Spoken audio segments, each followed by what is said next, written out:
열방을 제자 삼는 주님의 제자들을 꿈꾸는 돌단 침례교회입니다. 이 주님의 꿈을 이루기 위한 세 가지 비전이 있는데, 말씀과 성령으로 투명한 성도, 예수님 제자되어 비추는 교회, 생명의 복음으로 행복한 세상입니다. 이 비전을 통해서 주님의 명령에 순종하는 삶을 살면서 동시에 예수님의 재림과 성도의 부활을 소망하는 아름다운 공동체입니다. 오늘 주시는 생명의 말씀을 통해 새로워지고 다시 회복되며 믿음을 더 뿌리내리는 은혜의 시간이 되시길 기도드립니다. 오늘은 시편 55편 1절에서 23절까지 말씀을 통해서 너무 아파하지 마세요 라는 제목으로 말씀의 은혜를 나누기를 원합니다. 그런 것 같습니다. 우리 사람이 태어나면서 죽을 때까지 아픔과 고통 가운데 살아간다고 해도 과언은 아닌 것 같습니다. 누구에게나, 저를 포함해서 누구에게나 크고 작은 아픔과 고통이 있기 마련이라는 것이죠. 그런 아픔과 고통이 없는 사람은 이 세상에 단 한 사람도 없습니다. 그런데요, 다른 게 있습니다. 무엇이 다르냐면요, 그런 아픔과 고통이 동일하게 있는데 그것을 극복하는 방법들은 다 다른 것 같습니다. 다양합니다. 여러분, 미국의 샌프란시스코 혹시 가보신 적 있으십니까? 전 아직도 가보지를 못했습니다. 가고 싶습니다. 언젠간 갈 것 같은데, 이 미국의 샌프란시스코와 이 마린 반도를 연결하는 골든 게이트 브릿지라고 있죠. 한국말로는 금문교, 그대로 지역해서 금문교라고 하는데, 이 길이가 얼마나 기냐면 2825m라고 합니다. 굉장히 길죠? 거의 3km가 되지 않습니까? 그리고 높이는 227m의 높이입니다. 그래서 정말 옆에서 가면 굉장히 웅장하고 굉장히 아름다운 다리가 이 금문교인데요. 그런데 이 금문교가 1933년도에 이 건설이 시작이 되었습니다. 그런데 이 초기에 이 건설을 하면서 많은 기술자들이 그 높은 데서 밑으로 떨어지는 사고가 굉장히 많았다고 합니다. 물속에 사람들이 많이 떨어졌습니다. 그 원인이 무엇인가 보니까 원인은 무엇이었냐면 고소공포증이었습니다. 너무나 높다 보니까 바람이 굉장히 심하게 붑니다. 그 안에서 그 사람들이 불안과 공포를 느끼면서 밑으로 많이 추락을 했다는 것이죠. 그래서요, 공사 기간이, 그러한 사고가 빈번하다 보니까 공사 기간이 길어지게 되었습니다. 그래서 그 당시에 시가로 10만 달러에 해당하는 설치비를 들여서 그 밑에다가 대형 그물을 설치를 해 주었다고 합니다. 그 이후로는요, 사고가 굉장히 눈에 띄게 줄었다고 하는데요. 불안한 마음을 없앴기 때문에 그러한 결과가 나왔다는 것이죠. 그래서 이러한 금문교 공사하는 이 과정을 보면서 발견할 수 있는 것은요, 이 마음 먹기에 따라서, 내가 어떻게 마음을 먹느냐에 따라서 똑같은 환경에서도 그 결과는 굉장히 차이가 날 수 있다는 것을 우리가 알 수 있다는 것이죠. 오늘 우리 인생 가운데서도요, 그러한 안전한 그물망이 사실 있습니다. 우리에게 있습니다. 그것을 무시해서 우리가 불안을 느끼면서 사는 건 아닌지, 내가 아프고 정말 고통스러운 삶 가운데 내가 살아가고 있지는 않은지 우리가 생각해 볼 필요가 있다는 것이죠. 내 자신에게 한번 물어봐야 합니다. 내가 왜 이렇게 너무나 아파하고 내가 왜 이런 고통 가운데 살아가고 있는가? 한번 나한테 질문을 해봐야 된다는 것이죠. 나에게 안전한 그물망이 있는데 내가 그것을 아직 발견하지 못해서, 내가 그것을 확신하지 못해서 내가 이러한 아픔과 고통을 받으며 살고 있지는 않은지 나 자신한테 한번 때론 질문해 보는 시간이 필요하다는 것이죠. 오늘 본문 시편 55편은요, 다윗이 믿었던 압살롬과 아히도벨에게 배신당해서 겪는 그 아픔과 고통을 생각하면서 쓴 비탄의 시가 오늘 본문의 내용입니다. 그래서 오늘 본문을 통해서 우리가 먼저 생각해 볼 수 있는 것은요, 누구든지 아픔의 순간이 있다는 것입니다. 우리가 그 사실을 인정해야 합니다. 나는 아픔이 없어, 나는 고통이 없어, 나는 괜찮어. 자기 체면을 걸듯이 그렇게 살 필요가 없다는 것입니다. 아프면 아프다고 하고요. 고통이 있으면 고통이 있다는 것을 우리가 인정하는 것이 나를 치유하는 첫 번째 길이기 때문입니다. 그래서 첫 번째, 누구에게나 아픔의 순간이 있다는 것입니다. 다윗은 의로운 사람이었어요. 그런데 그에게도 아픔의 순간이 있었다는 사실이죠. 몸이 아플 때가 있고요. 또한 우리의 마음이 아플 때가 있습니다. 몸에 상처가 나서 마음이 아프기도 하고요. 어떤 사람과의 관계 가운데 마음에 상처가 나서 우리 몸이 아플 수도 있습니다. 그래서요, 우리의 몸과 마음은 하나예요. 이게 딱 분리될 수가 없다는 것입니다. 그래서 우리의 모든 많은 질병들이 보면요, 70% 이상이 어디에서 옵니까? 심민성이라고 그러죠. 마음에서 많은 병들이 오는 것을 알 수가 있습니다. 그리고요, 우리가 병에 걸릴 수가 있습니다. 이 병에 걸렸더라도 우리가 마음을 어떻게 하느냐에 따라서 그 병을 빨리 극복할 수 있다는 것이죠. 그래서요, 암에 걸린 사람도 그 마음 가운데 투병의지가 강한 사람은요, 그 병에서 빨리 회복될 가능성이 많다는 것입니다. 그것이 심지어 암일지라도. 그래서 성경에 보면요, 이런 사람에 대해서 이미 분명하게 말씀을 해주고 있습니다. 잠언서 17장 22절 말씀을 보면요, 마음의 즐거움은 양약이라고 말씀해주고 있고요. 그리고 심령의 근심은 뼈로 마르게 한다고 말씀해주고 있습니다. 내 마음에 기쁨이 있고 내 마음 가운데 정말 하나님 앞에서 누리는 즐거움이 있다면 내 안에서 그 육체 가운데 그것이 약으로 작용할 수 있다는 거예요. 그렇지만 정말 심령의 근심으로 아픔과 고통 가운데 빠져서 살아간다면 어떻게 됩니까? 내 건강을 해치게 되는 거예요. 내 육신이 고통을 받게 된다는 것입니다. 다윗은요, 오늘 말씀을 보니까 그 마음이 너무 아프다고 그가 호소를 합니다. 다윗일지라도 그 고통을 호소하는 것을 볼 수 있는데요. 얼마나 그가 고통스러웠는지 오늘 4절 말씀 보시면요. 4절 말씀 한번 보실까요? 함께 읽겠습니다. 내 마음이 내 속에서 심히 아파하며 사망의 위험이 내게 미쳤도다. 여기 말씀하고 있죠. 내 마음이 내 속에서 심히 아파했다고 되었는데 이게 무슨 의미냐면요. 원어적으로는 이 의미가 산모가 아기를 낳을 때 겪는 찢어질 듯한 그 아픔, 그 고통이 바로 이 표현을 하는데 쓰였다는 거예요. 그 단어가 쓰였어요. 그 정도로 다윗이 굉장히 마음 가운데 엄청난 고통과 스트레스 가운데 지금 그가 하나님 앞에 나아가고 있다는 사실이죠. 그 다음에 뭐라고 그랬습니까? 사망의 위험이 내게 미쳤도다. 그 안에 어떤 두려움과 공포까지도 그에게 엄습하고 있음을 우리가 발견할 수가 있습니다. 그것을 지금 호소하면서 지금 시를 쓰고 있다는 것이죠. 참을 수 없는, 정말 그 인생 가운데 참을 수 없는 아픔을 그가 현재 겪고 있습니다. 왜요? 지금 아들 압살롬과 또 그 옆에서 가장 옆에 있었던 책사 전략가인 아히도벨이 반역을 꾀하고 있다는 이야기를, 정보를 그가 이미 알고 있었기 때문입니다. 여러분, 그런데 아픔은요, 어떻게 오는지 아십니까? 상대방의 말과 행동을 통해서 대부분 우리에게 전달되는 것을 보게 됩니다. 다윗도 마찬가지였습니다. 3절 말씀 보시면요. 3절 말씀 함께 읽겠습니다. 이는 원수의 소리와 악인의 압제의 용고라. 저희가 죄악으로 내게 더하며 노하여 나를 핍박하나이다. 아멘. 여기 말씀하고 있죠. 이는 원수의 소리와 말이라는 것이죠. 원수들이 나에 대해서 악담을 합니다. 험담을 퍼붓다는 것이죠. 그 말로 괴롭혔다는 것입니다. 그 다음에 어떻게 해요? 노하여 나를 핍박했다라고 말씀해주고 있습니다. 행동으로 그들이 구체적으로 그 자신을 괴롭힘을 그가 이미 알고 있었습니다. 반역을 준비하는 압살롬은요, 그 아버지를 뒤에서 악담하기를 쉬지 않았고요. 정말 그 아버지를 반역하는 모든 계획을 짜고 있었다는 것이죠.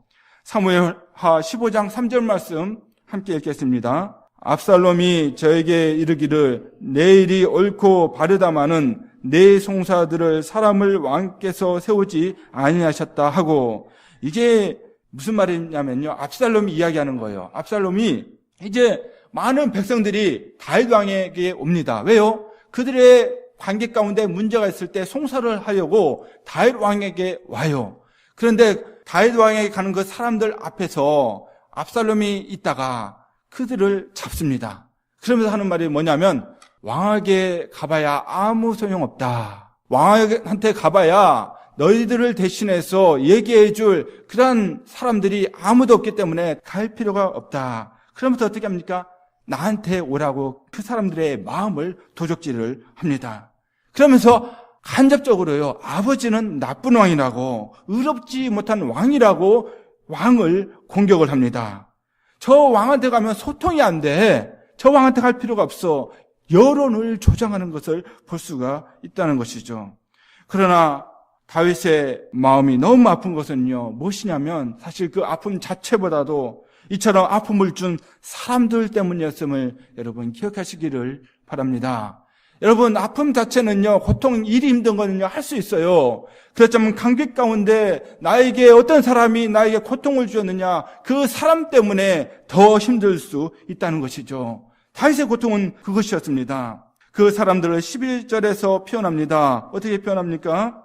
나를 책망한 자로 표현하고요, 나를 대하여 자기를 높이는 자라고 표현을 합니다. 그들은요, 다윗이 너무 잘 아는 사람들이었습니다. 정말 너무 가까이에서 잘 아는 사람들이었습니다.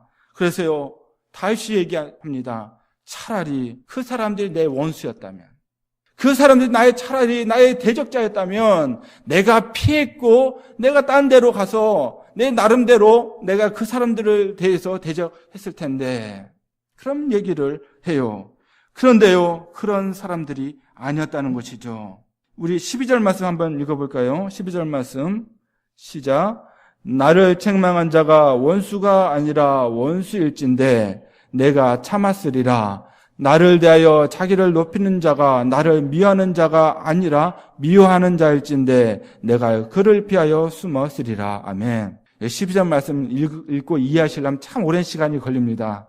왜냐하면 말이 희한하게 되어 있어요. 희한하게 번역이 되어 있습니다.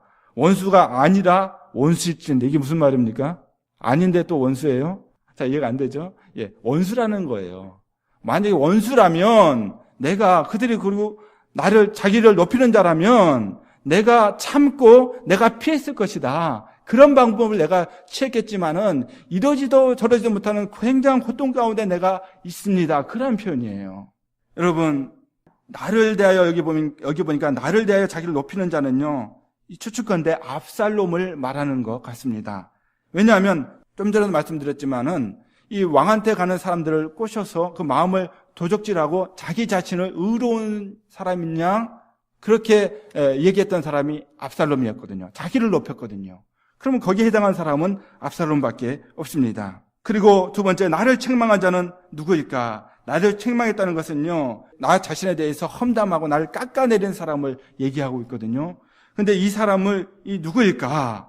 13절을 보시면 우리가 힌트를 얻을 수가 있습니다. 13절, 14절인데 함께 읽겠습니다. 시작. 그가 곧 너로다. 나의 동류, 나의 동무요, 나의 가까운 친으로다. 우리가 같이 재미롭게 의논하며 무리와 함께하여 하나님의 집안에서 다녔도다. 아멘. 여기 보니까 나의 동류였다고 말하고 있습니다. 그러니까 어떤 다윗과 레벨이 비슷하게 다녔던 사람이에요. 그 다음에 뭐라고 얘기하고 있습니까? 나의 동무다. 동무라는 것은 내 인생의 안내자 역할을 할 만한 사람이었다는 거예요. 그리고 그 다음에 뭐라고 하고 있습니까? 나의 친우다라는 것은요, 서로 완벽하게 아는 사이라는 의미예요. 그 다음에 또 14절에 뭐라고 됐습니까? 재미롭게 의논했던 사람, 함께 옆에서 카운셀링하고 함께 얘기했던 사람, 그 사람이 누구였을까요? 그 사람은 모르긴 몰라도 아히도벨이 가장 이 표현에 해당하는 사람이라는 것이죠. 그래서 사무엘하 26장 23절에 보면요, 아히도벨은요, 그 당시에 굉장한 사람이었어요. 왕이 인정할 뿐만 아니고 모든 사람들이 인정할 정도로 그의 지혜가 뛰어난 사람이었다는 것이죠. 사무엘하 16장 23절 말씀 함께 읽겠습니다. 시작. 그때 아히도벨의 베푸는 모략은 하나님께 물어받은 말씀과 일반이라. 저의 모든 모략은 다윗에게나 압살롬에게나 이와 같더라. 아멘. 여러분, 아히도벨이 굉장한 사람이었죠. 예, 그가 하는 말은요, 하나님께서 받은 말씀과 똑같은 거예요. 하나님과 교제를 하면서 받은 말씀과 똑같이 여겼기 때문에 다윗도 그를 굉장한 사람으로 생각했고 압살롬도 이 아히도벨을 굉장한 사람으로 여겼다는 것이죠. 그래서 다윗은요, 절대적인 신뢰를 이 아히도벨이라는 사람한테 보여주었습니다. 여러분, 그런데요, 이 사람이 배신한 거예요.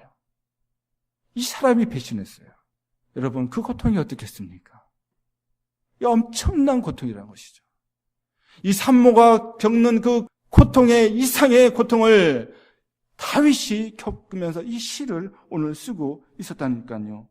여러분, 분노도 컸겠지만요, 한편으로는요, 소극적으로는 이 자리를 피하고 싶은, 너무나 사랑했고 너무나 아꼈던 그 사람이 배신했으니까 정말 이 자리를 피하고 싶은 마음이 이 다윗에게 있었다는 사실입니다.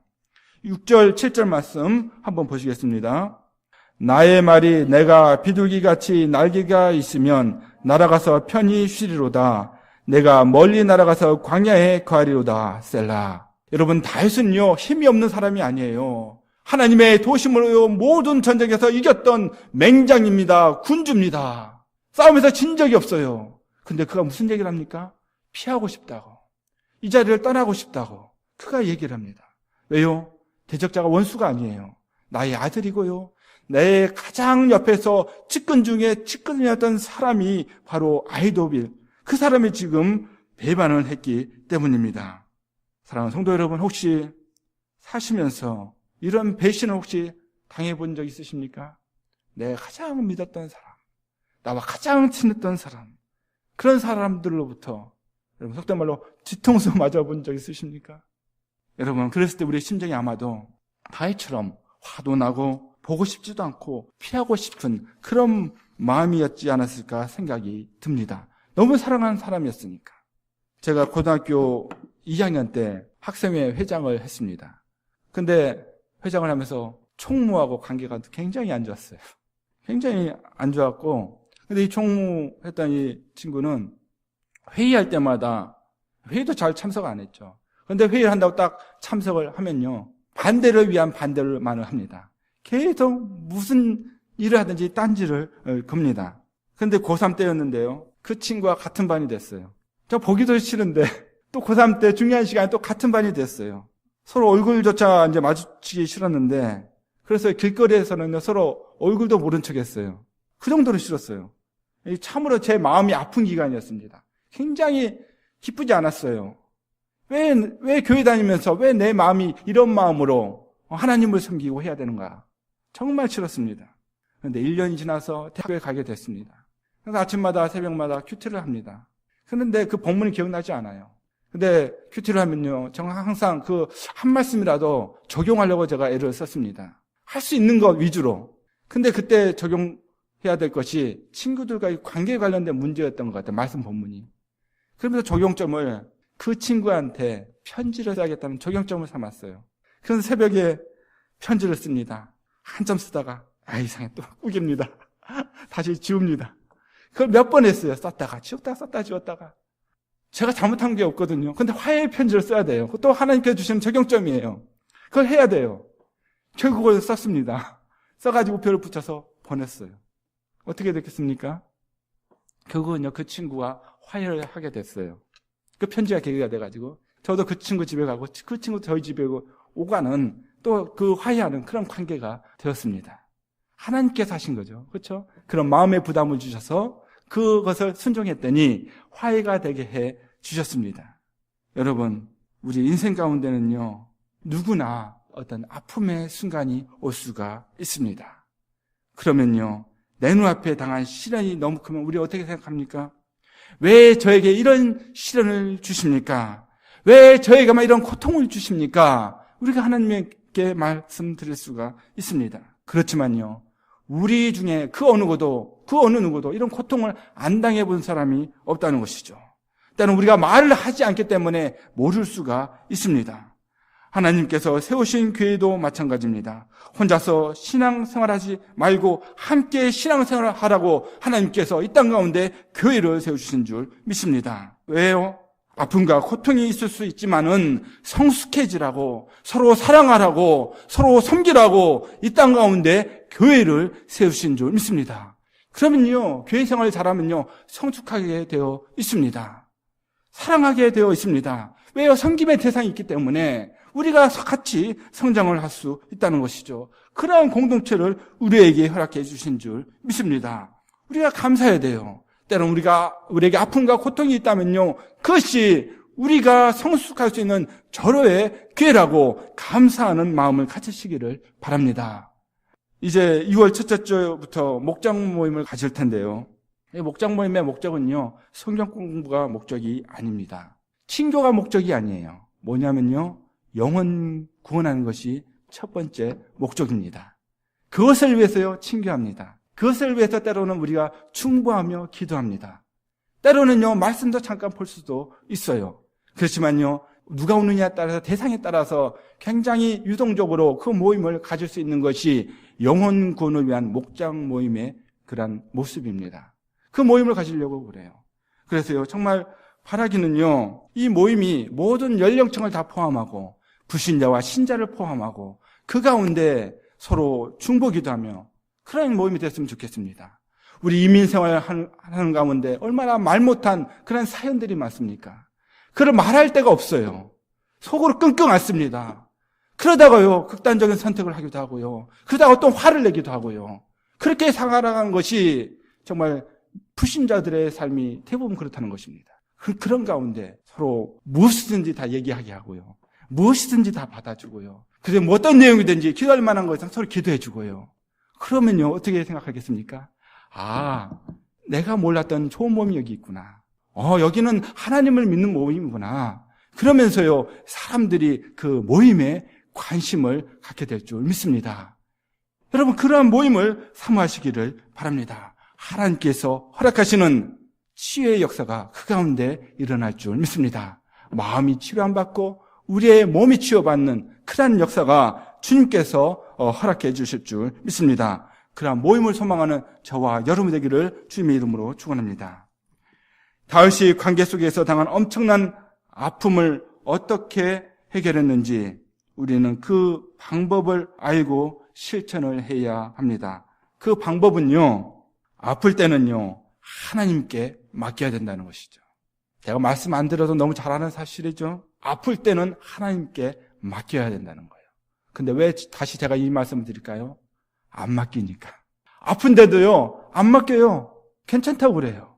아픈데, 내 몸은 아파가지고 문드러지는데, 썩어가는데, 안 아프다고 그래요.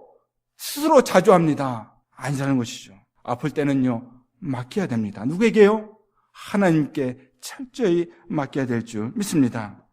몸이 아프면요, 무엇이 가장 최우선이 되어야 하냐면 진단이 가장 먼저 되어져야 합니다.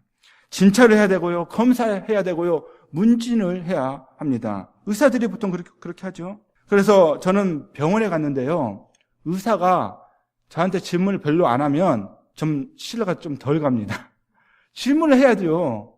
그렇죠? 문진을 해서 이 환자가 어디가 아픈지 조목조목 물어봐야 될 거 아니에요. 그런데 묻지도 않고 그냥 설렁설렁 넘어가면 신뢰가 가지를 않습니다. 제가 한 번은 이비인후과를 갔는데 의사가 귀를 열심히 들여다보는 귀를. 근데 제가 이비인후과를 왜 갔냐면 코가 막혀가지고 갔거든요. 코에 문제가 있어서 갔는데 귀를 계속 보는 거예요. 검사를 받으면서 참 이상하게 왜 자꾸 귀를 보지? 귀하고 코하고 연결돼서 그런가? 스스로 생각을 하면서 가만히 있었죠. 근데요, 귀를 봤던 이유는 환자 기록 용지가 뒤바뀌어가지고 제 귀를 보고 있었던 거예요. 코를 봐야 되는데. 한 번이라도 좀 내 이름이라도 물어봤으면 됐을 텐데. 물론 직접 들여다보는 게 더 빠를 수도 있겠죠. 근데요, 최대한 그 환자에 대해서 알려고 노력하고 최대한 그 환자에 대해서 관심을 가질 때는요, 정확한 진단을 내릴 수 있다는 것이죠. 안 그럴 때는 실수를 할 수 있습니다. 제대로 된 치료를 할 수가 없다는 것이죠. 진단이 최우선으로 그리고 최선으로 되면요, 치료는 더 빨리 될 수 있음을 여러분 기억하시기를 바랍니다. 여러분, 한국인 5명 중에 2명이요 암에 걸릴 수 있다고 합니다. 5명 중에는요 2명은 암에 걸릴 수 있대요. 그리고 4명에서 5명 중에 한 명은요 암으로 사망할 가능성이 있다고 합니다. 그런데요, 유전자 검사와 같은 첨단 진단 방법을 사용하면요, 잠복해 있는 암까지 초기에 발견할 수 있어서 95% 이상의 치유를 할 수 있다고 합니다. 물론 좀 비싸죠. 하지만은 진단을 잘하면요, 그러한 질병에서 많이 치유가 될 수가 있다는 거예요. 여러분, 우리의 마음이 아플 때도 마찬가지입니다. 무엇이 최우선이라고요? 진단이 최우선입니다. 마음이 아프면 전문 상담가나 신경정신과를 찾을 수도 있습니다. 그러나 전문 상담가의 진단을 통한 치료도 좋지만요, 더 좋은 것은 우리의 마음을 조금이라도 더 아는 분이 있다면 그분을 찾아가는 것이 더 최선이라고 생각을 합니다. 나의 마음을 가장 잘 아는 분이 누굽니까? 누구예요? 부모님입니까? 형제자매예요? 나의 멘토입니까? 어떤 친한 친구입니까? 여러분, 아니라는 거예요. 그럴 수도 있죠. 그렇지만 가장 잘 아는 분은 아니라는 것이죠. 우리의 현실은 다르다는 것입니다. 가장 친한 친구도 나를 배신할 가능성이 있다는 것입니다. 다윗은 그 친구를 이렇게 표현합니다. 친구를 공격하고 약속도 깨버리고 겉과 속이 다른 사람이라고 다윗은 친구를 그렇게 표현한 것을 볼 수가 있습니다. 다윗은 상상도 못했겠죠. 어떻게 내 아들 압살롬이, 어떻게 내 측근했던 아히도벨이 나를 배신할 수 있는가? 다윗은요, 꿈에라도 상상을 못했을 것입니다. 20절, 21절 말씀 보실까요? 저는 손을 들어 자기와 화목한 자를 치고 그 언약을 배반하였도다. 그 입은 우유 기름보다 미끄러워도 그 마음은 전쟁이요, 그 말은 기름보다 유하여도 실상은 뽑힌 칼이로다. 말은 그럴듯하게 합니다. 말은 굉장해요. 근데 속은 뭐라고요? 그 안에 칼이 있다는 거예요. 언제든지 배신할 수 있는 그런 사람의 모습이라는 것입니다. 사랑하는 성도 여러분, 제가 지금 말씀드리는 것은요, 여러분들이 살면서 사람들을 불신하라고 말씀드리는 것이 아닙니다. 불신하라고 말씀드리는 것이 아니에요. 여러분, 저를 포함해서 우리가 어떤 존재인지 알아야 된다는 사실이에요. 내가 어떤 존재인가? 성경은 무엇이라고 말씀합니까? 예레미야 17장 9절 말씀 함께 읽겠습니다. 만물보다 더 거짓되고 아주 썩은 것은 사람의 마음이니 누가 그 속을 알 수 있습니까? 여러분, 10개 물속은 알아도 한 개 사람 속은 알 수 없다고 그러죠. 알 수 없는 거예요. 그런데 성경은 그 마음을 무엇이라고 표현하고 있습니까? 만물보다 더 거짓되고 썩은 것이 사람의 마음이라는 것입니다. 우리의 마음이라는 것이죠. 우리가 하나님 앞에 붙어있지 않으면 언제든지 그 마음이 나빠질 수 있는 것이 우리들의 모습이라는 것입니다. 그래서 다시 무엇이라고 말씀합니까? 하나님께 모두 맡기라고, 하나님께 맡기되 모두 맡기라고 그가 말씀을 합니다. 22절 말씀 우리가 함께 읽겠습니다. 22절 말씀. 내 짐을 여호와께 맡겨 버리라. 너를 붙드시고 의인의 요동함을 영영히 허락지 아니하시리로다. 아멘. 내 짐을 여호와께 맡겨 버리라. 고통당하는 다윗의 결론이에요. 여호와께 모든 짐을 맡겨 버리라. 여기서 짐은요, 내게 주어진 것이라는 의미예요. 내게 주어진 거, 오늘 내가 안고 살아가며 고통당하고 아파하는 거, 염려, 근심이 있다면 모두 다 주님께 맡기라는 거예요. 사람을 찾아갈 수 있습니다. 물론 그럴 수 있어요. 나의 멘토를 찾아갈 수도 있습니다. 물론 좋은 사람의 글을 통해서 내가 영향을 받을 수도 있어요. 그런데요, 최우선으로 해야 될 것이 있다면 바로 주님께 찾아가는 것이 최우선인 줄 믿습니다. 그 다음에 그 사람들 찾아가도 문제 없어요. 그렇지만요, 먼저 우리가 기억해야 될 것은 먼저 주님 앞에 나가는 것이 최선임을 여러분 기억하시기를 바랍니다. 주님께서 아십니다. 주님께서 우리의 모든 것을 알고 계세요. 주님은요, 우리에게 평안을 주시기를 원합니다. 고통 가운데, 아픔 가운데 있을지라도 그 가운데 하나님께서는 우리에게 위로를 주기를 원하십니다. 요한복음 14장 27절 말씀 함께 읽겠습니다. 시작. 평안을 너에게 끼치노니 곧 나의 평안을 너희에게 주노라. 내가 너희에게 주는 것은 세상이 주는 것 같지 아니하니라. 너희는 마음에 근심도 말고 두려워하지도 말라. 아멘. 우리가 믿는 하나님은 넘어지고 상처받는 사람들을 짓밟는 분이 아니십니다. 오히려 위로하고 일으켜 세우시는 하나님이심을 여러분 기억하시기를 바랍니다. 그래서 고린도후서 1장 3절에 찬송하리로다. 그는 우리 주 예수 그리스도의 하나님이시요 자비의 아버지시요 모든 위로의 하나님이라고 고백하고 있습니다. 어떤 위로예요? 모든 위로에 내가 어떤 고통과 아픔이 있을지라도 그에 맞는 위로를 해주실 수 있는 분이 우리 하나님이심을 여러분 기억하시기를 바랍니다. 그래서요, 슬프면 슬픈 대로, 아프면 아픈 대로, 고통스러우면 고통스러운 대로 위로의 하나님께 나아가시기를 바랍니다.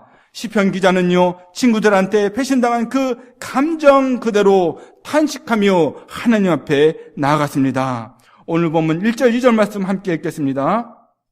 하나님이여 내 기도에 귀를 기울이시고 내가 간구할 때 숨지 마소서. 내게 굽히사 응답하소서. 내가 근심으로 편치 못하여 탄식하오니. 아멘. 그가 탄식함으로 그 아픔 그대로 주님 앞에 나갔습니다. 하나님 앞에 나갔습니다. 그런데요, 우리가 하나님 앞에 나가야 될 더 구체적인 이유가 있는데 그것이 무엇이냐면 우리의 마음과 생각을 우리 하나님께서 다 아시기 때문입니다. 다 아세요. 여러분, 만약 의사가 사람의 몸을 속속들이 다 알고 있고 치료할 수만 있다면 그보다 더 좋을 것이 없습니다. 그보다 더 훌륭한 의사는 없습니다. 그런데 성경은 우리의 마음을 가장 잘 아는 분이 하나님의 영이라고 말씀하고 있습니다. 성령 하나님께서 우리의 마음을요 훤히 다 알고 계시다는 것입니다. 그래서 하나님 앞에 나가면요 우리가 벌거벗은 심령으로 하나님 앞에 설 수밖에 없다는 것이죠. 고린도전서 2장 11절 말씀 함께 읽겠습니다. 시작. 사람의 사정을 사람의 속에 있는 영 외에는 누가 알리요? 안 아신다는 겁니다. 사람의 사정을 내 속에 있는 것을 성령 하나님께서 모두 다 알고 계신다는 거예요. 그러면 우리는 어떻게 해야 됩니까? 어떻게 맡겨야 됩니까? 어떻게 하나님 앞에 기도하며 나가야 됩니까? 오늘 본문을 통해서 보면요 다윗의 모습을 통해서 우리가 어떻게 나가야 될지 알 수가 있는데요. 먼저 다윗은요 정해진 시간에 기도하며 나갔음을 알 수가 있습니다. 17절 말씀 함께 읽겠습니다. 시작. 저녁과 아침과 정오에 내가 근심하여 탄식하리니 여호와께서 내 소리를 들으시리로다. 아멘. 어떻게 나갔습니까? 다윗은요 정기적인 시간을 정해놓고 주님 앞에 나갔습니다. 저녁에, 아침에, 정오에. 이것은 유대인들이 규칙적으로 정해놓고 기도했던 3번의 시간입니다. 그렇게 나갔고요. 또한 다윗은요 간절히 기도하며 나갔습니다. 16절 말씀 읽겠습니다. 시작. 나는 하나님께 부르짖으리니 여호와께서 나를 구원하시로다. 다윗은요 하나님께 부르짖으며 나갔습니다. 간절히 기도하며 하나님 앞에 나갔습니다. 그 3번째로는요 그가 확신 가운데 기도하며 나갔습니다. 22절 하반절 말씀을 보시면요 의인의 요동함을 영영히 허락지 아니하시리로다. 그가 확신이 있었습니다. 하나님께서 나의 기도를 분명히 들어주신다. 나의 필요한 것을 분명히 허락해 주신다. 우리 의인의 마음을 지키시는 분은 우리 하나님밖에 없으시다. 그런 확신을 갖고 다윗은 하나님 앞에 나갔다는 사실입니다.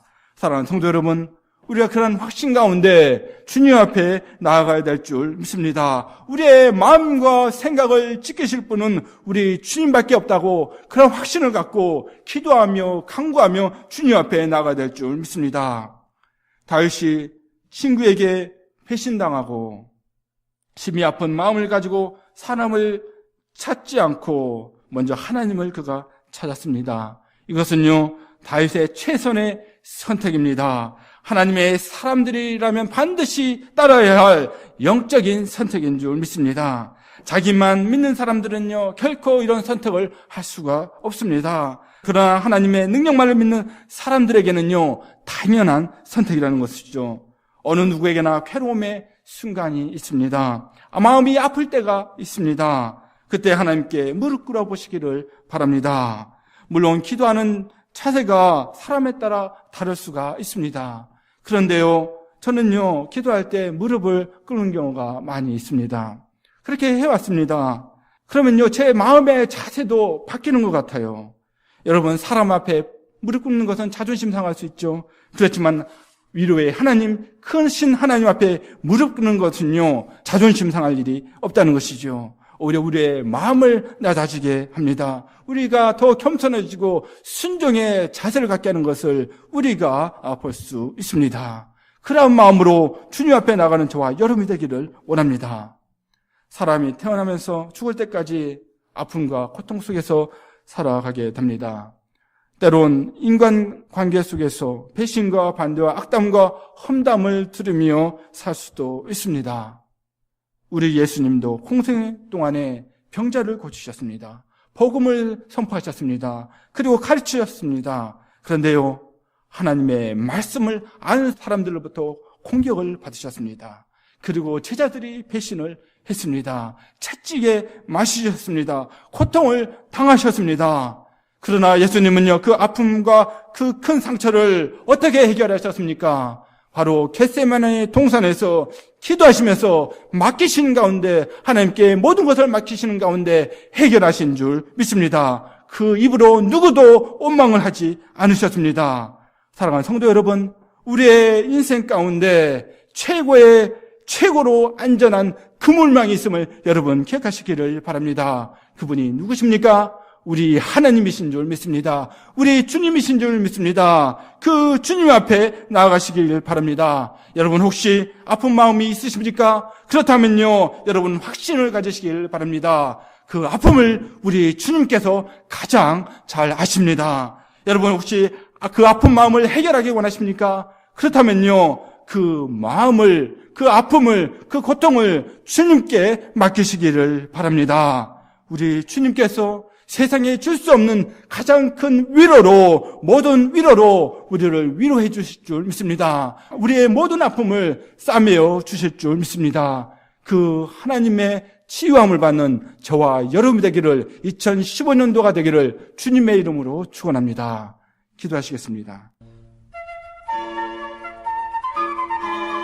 오늘도 말씀에 온전히 순종하셔서 풍성한 삶을 살아가시기를 기도합니다. 열방을 제재 삼는 주님의 제자들 돌단 침례교회 예배 시간 말씀이었습니다. 사랑합니다. 축복합니다.